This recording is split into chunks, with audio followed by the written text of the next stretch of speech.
Kiran Sharma ji Australia से। श्री राधे। राधा वल्लभ श्री हरिवंश।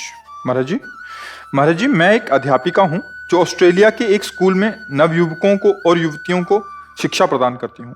उस समाज में अध्यात्म का अधिक महत्व नहीं है और विद्यार्थी प्रायः शिक्षक के साथ अभद्र व्यवहार करते हैं। सभी ऐसा नहीं है परंतु बहुत मात्रा में पाए जाते हैं। जब वो विद्यार्थी मुझसे अभद्र भाषा में बात करें या मुझे हानि पहुंचाने की कोशिश करें तो मुझे किस दृष्टिकोण से उन परिस्थितियों को देखना चाहिए? क्या हानि पहुंचाने पर तो फिर सरकारी मदद लेनी चाहिए। हानि पहुंचाने पर फिर जब हानि पहुंचाने वाली बात आवे तो वहाँ धैर्य या सहनशीलता ये पाठ नहीं पढ़ा जाता। वहाँ फिर कानून का सहारा लेना चाहिए और अपनी रक्षा करनी चाहिए, क्योंकि नवयुवक बच्चे हैं। अगर आप इस तरह से सहनशीलता का पाठ अपने में पढ़ेंगे तो आगे बढ़ सकते हैं, वो अभद्र व्यवहार की सीमा तक पहुंच सकते हैं। इसलिए हम ऐसा उपदेश नहीं करेंगे कि आपको सहन करना चाहिए। जब उस एक सीमा तक, धैर्य की सीमा तक तो ठीक है, इसके बाद जब अभद्र व्यवहार करें तो कानून व्यवस्था तो सर्वत्र है ना। हाँ, उसका सहयोग लेना चाहिए, लेकिन जहां तक हो सके एक सीमा है, जहां तक लगता है कि हम गुरु पद पे हैं, शिक्षक का मतलब गुरु पद पे हैं, अगर हम इन्हें प्यार से समझाते हैं और ये समझ जाते हैं तो ठीक है। अगर नहीं समझते और सीमा पार करते हैं तो फिर कानून का सहारा लेना चाहिए। क्योंकि आजकल ऑस्ट्रेलिया में क्या कहीं भी हो, जब धर्म का और धर्म शास्त्रों का आश्रय नहीं होता तो बुद्धि में कुमति, दो प्रकार की बुद्धि होती है, एक सुमति और एक कुमति। ये सबके अंदर रहती है, बुद्धि में दोनों रहती है। जहां हमें अध्यात्म का सहारा मिल जाता है तो हम कुमति को दबाकर सुमति को बढ़ाकर एक अच्छे व्यक्तित्व वाले बनते हैं। बोले यार ये तो देवता है, मनुष्य रूप में देवता है। हम किसी किसी को ऐसा भी कहने लगते हैं कि यार तो साक्षात भगवान है, क्योंकि उसने कुमति का नाश करके सुमति को अपने अंदर जागृत कर लिया। अब अध्यात्म ना होने के कारण, अध्यात्म ज्ञान ना होने के कारण कुमति ने सुमति को दबा दिया है और सर्वत्र कुमति का बोलबाला हो रहा है। जैसे व्यभिचार, व्यसन, हिंसा, चोरी, ये बहुत मात्रा में फैल रहा है। नए नए बच्चे ड्रग्स ले रहे हैं, इंजेक्शन ले रहे हैं, जहरीली नशे कर रहे हैं। अब उनको अर्थ चाहिए, अब अर्थ के लिए वो कुछ भी कर सकते हैं, क्योंकि उनको नशा चाहिए। और नशा हुआ तो अब गर्लफ्रेंड बॉयफ्रेंड, व्यभिचार खूब है, मनमानी व्यभिचार हो रहा है। अब ऐसे लोग यदि उपद्रव करें तो केवल कानून का इशारा है, उनको धर्म की शिक्षा काम नहीं आएगी। वो नहीं समझेंगे तुम्हारे धर्म को और तुम्हारी धर्म की बात को, क्योंकि कुमति अब अपने रंग में है।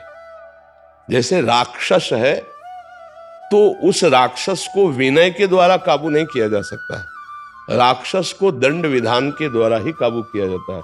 तो जब कुमति अपना स्वरूप धारण करती, रंग लाती, तो राक्षस बन जाता है।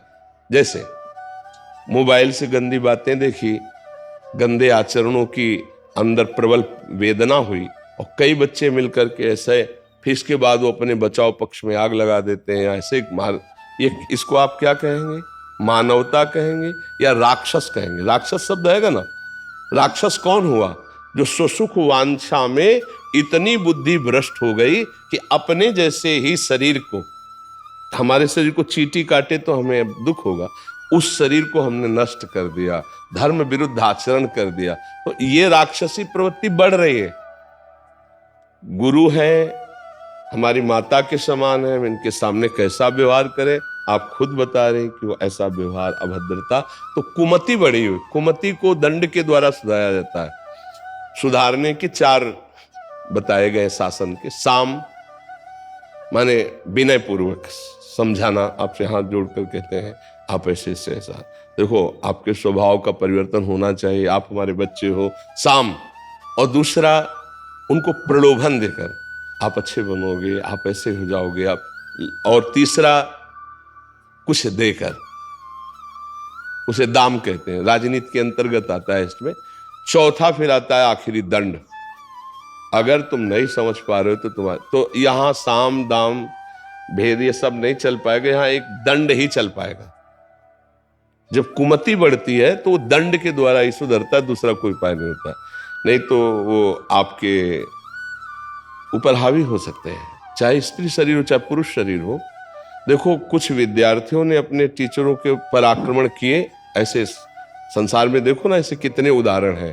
तो आप तो स्त्री शरीर में हो, तो जहां कहीं धर्म विरुद्ध अवहेलनात्मक वृत्ति देखे तो फिर कानून का सहारा ले। नहीं, आजकल के नए बच्चे अपने माँ बाप को नहीं मानते हैं तो आपको क्या मानेंगे। बहुत ही अध्यात्म विहीन जीवन होता चला जा रहा है। आज हमारे नवयुवक भारतीय भाई या कुछ बाहर रहने वाले ये सत्संग सुन रहे हैं, ये हम एहसान मान रहे हैं। हम उन्हें धन्यवाद कहते हैं कि आप सत्संग सुन रहे हो, ये हमारे भाग्य हैं, उनके भाग्य नहीं है, हमारे भाग्य है कि आप सत्संग सुन रहे हो। ऐसे कलिकाल में, ऐसे वातावरण में जहाँ ऐसी राक्षसी बुद्धियां अपना तांडव कर रही, वहाँ नौजवान गंदे आचरण छोड़ रहे हैं और अच्छे सतमार्ग में चल रहे हैं, तो हम ये समझते हैं कि हमारे ऊपर बड़ी कृपा कर रहे हैं।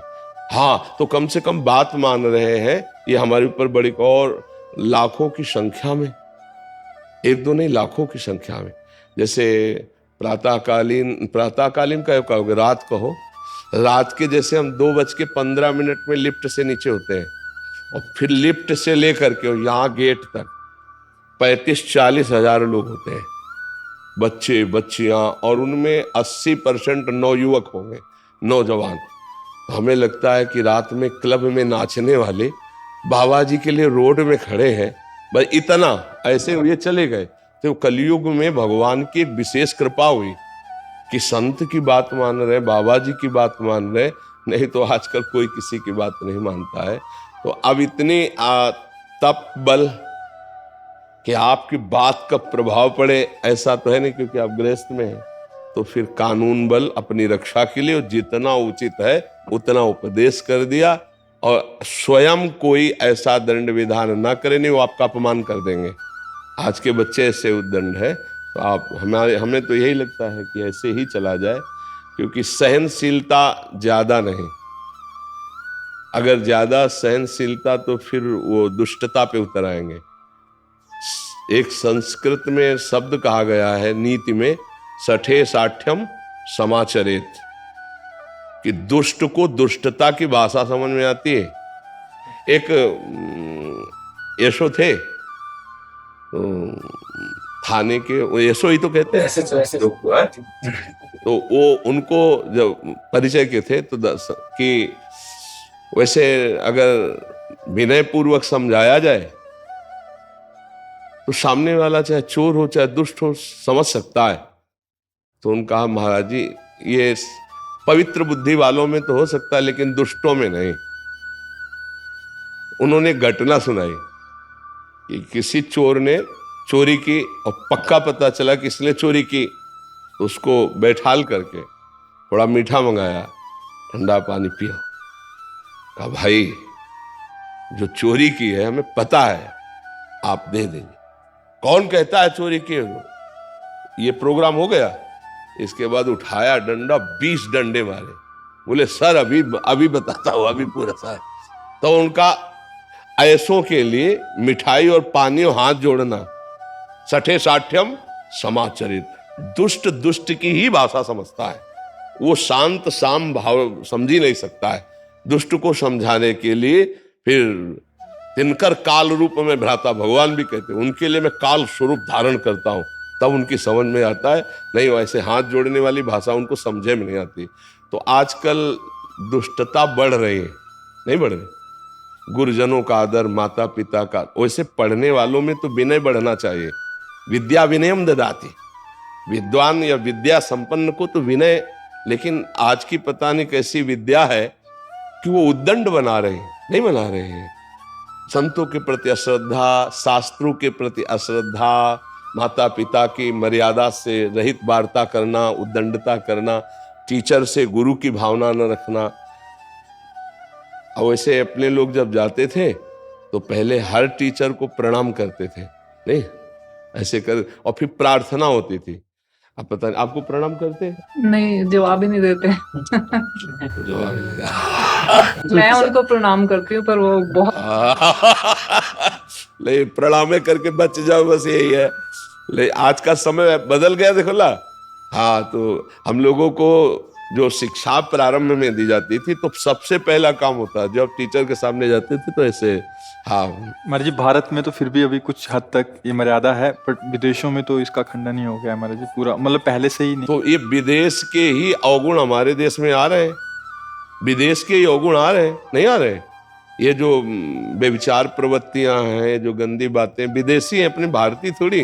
भारतीय संस्कृति में एक बार एक पूर्व प्रसंग है कि जब अकबर सम्राट था तो राजवीर क्षत्रियों की बहुत हत्या हुई युद्ध में, उसके द्वारा। वो तो बलशाली कुल परंपरागत वो राज्य करता रहा।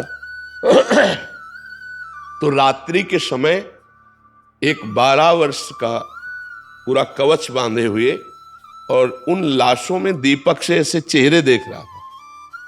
तो सब सैनिक सो रहे थे, कुछ अंगरक्षकों के साथ कि कितने मारे गए अकबर देखने के लिए। तो उसने देखा कोई सैनिक हाथ में एक भाला, जब प्रकाश पड़ा तो देखा अत्यंत सुकुमार 12 वर्ष। तो बोले डरने की बात नहीं, मारना नहीं, कौन है? नजदीक जाके मैं, हाथ में दीपक, तो उनका तुम कौन हो?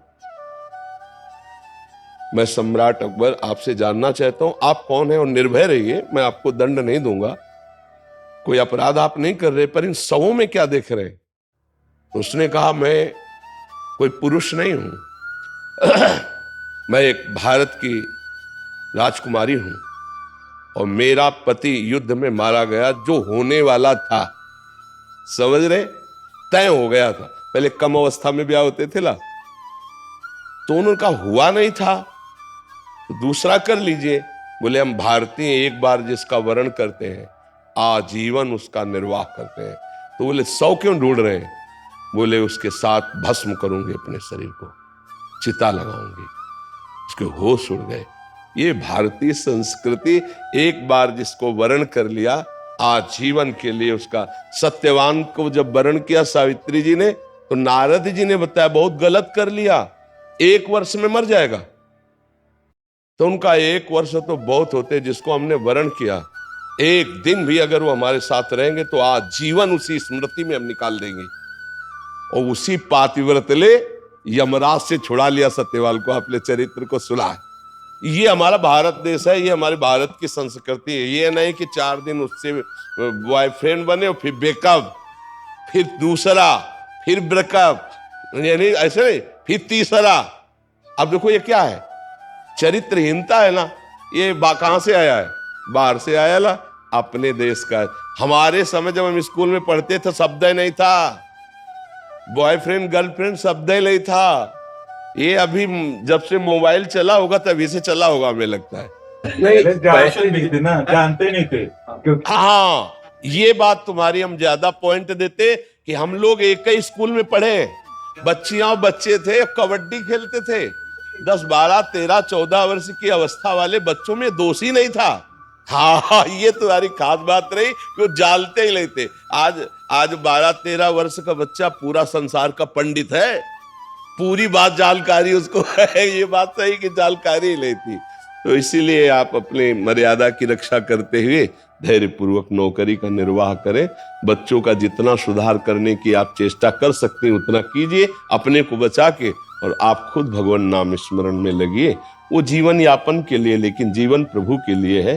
हाँ, प्रभु का नाम जब कीजिए, और जब आपको ऐसा लगे कि अब हमारे जीवन की यात्रा के लिए पर्याप्त धन हो गया है, तो अब किसी भगवान के धाम का आश्रय लेकर भजन कर जीवन पूरा कीजिए। जी।